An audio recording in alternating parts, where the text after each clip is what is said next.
नमस्कार साथियों, आप देख रहे हो दी ग्राउंड नेटवर्क। मैं हूं आपके साथ विक्रम इंदुरा। साथियों, जब अध्यापक सड़कों पर उतर आए और अपने अधिकारों की बात करें तो आप समझ सकते हो कि इस देश की स्थिति क्या है। हम आपको बता दें कि हजारों की तादाद में 18 मई को हजारों की तादाद में मुख्यमंत्री आवास का घेराव करने के लिए प्राथमिक शिक्षक संघ के हजारों अध्यापक एकत्रित हुए और उन्होंने मुख्यमंत्री आवास पर पहुंच करके जमकर नारेबाजी की और आक्रोश प्रदर्शन किया। उन्होंने आक्रोश प्रदर्शन क्यों किया?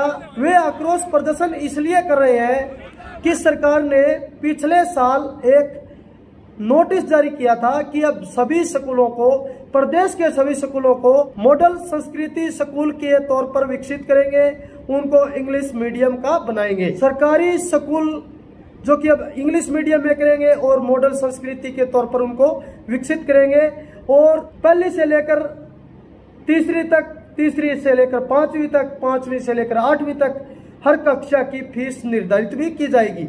तो कहीं ना कहीं अध्यापकों में इस बात को लेकर के गुस्सा है कि सरकार सरकारी स्कूलों में फीस लागू क्यों करना चाहती है, सरकार निजीकरण को बढ़ावा क्यों देना चाहती है। इन तमाम मांगों को लेकर के अध्यापकों ने मुख्यमंत्री आवास पर पहुंच करके प्रदर्शन किया।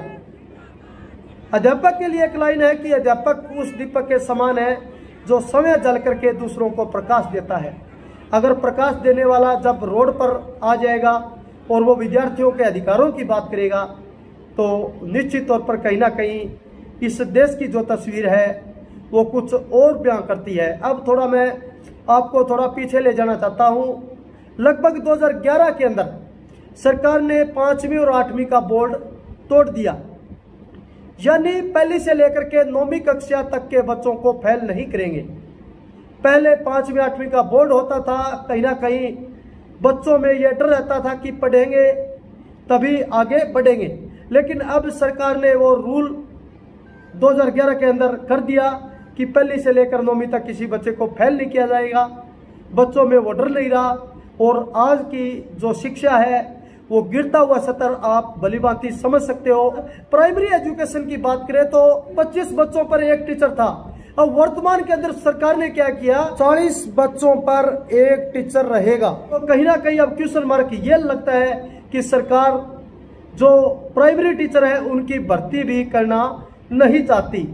इस तरीके की ये जो देश में गतिविधियां चल रही है लगातार शिक्षा को खत्म करने की, किसी प्रकार का कोई सवाल न खड़ा करे, इन्हें पढ़े लिखों को हम अंगूठा छाप बनाएंगे, ऐसी मानसिकता लेकर के सरकार में बैठे हुए लोग इस प्रकार का षड्यंत्र रचते हुए नजर आ रहे हैं। अब अध्यापक साथी जो है इस पर क्या अपना विचार है वो रखते हैं, हम उनसे भी आपकी बात करवाएंगे। अहमदपुर दारीवाड़ा में ये सारे गांव के लोग जो हैं, ये हरियाणा सरकार जो स्कूलों में फीस लागू कर रही है उसका पूरा गांव उसका विरोध कर रहा है।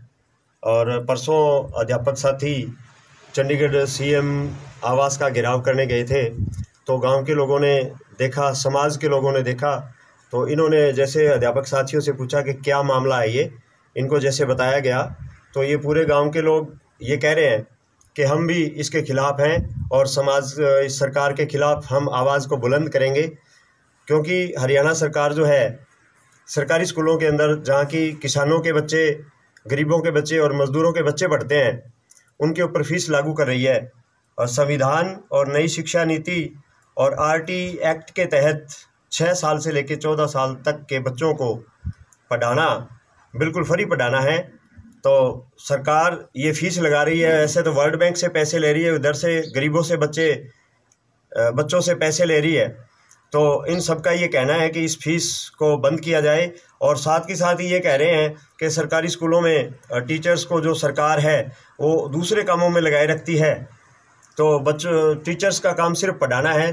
तो सरकार को ये चाहिए कि वो इन अध्यापकों को सिर्फ पढ़ाने दे, दूसरे कामों में ना लगाए। तो और अदर्स जो स्कूलों के अंदर 2 साल से किताबें नहीं आई है तो बच्चे पढ़ नहीं पा रहे हैं, तो ये मेन कारण है जिसके कारण सरकारी स्कूलों में पढ़ाई बाधित हो रही है।